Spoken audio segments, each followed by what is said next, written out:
నమస్కారం ఘంటారావానికి స్వాగతం. ముందుగా ప్రధానాంశాలు. పంటల రుణమాఫీ మార్గదర్శకాలు విడుదల చేసిన ప్రభుత్వం కుటుంబానికి 2 లక్షల వరకు వర్తిస్తుందని వెల్లడి.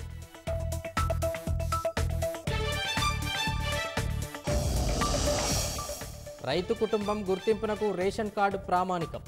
పంట రుణమాఫీ కోసం ప్రత్యేక వెబ్ పోర్టల్ ఏర్పాటు.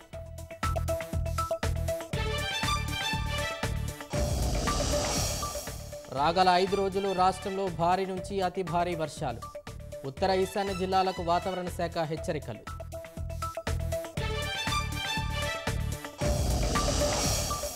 ఇమ్రాన్ ఖాన్ పార్టీ నిషేధించనున్న పాక్ సర్కార్. జాతి వ్యతిరేక కార్యకలాపాలకు పాల్పడుతోందని నిర్ణయం.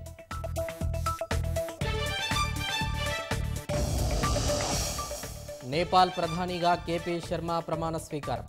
4వ సారి ప్రధాని పీఠం అధిరోహించిన ఓలీ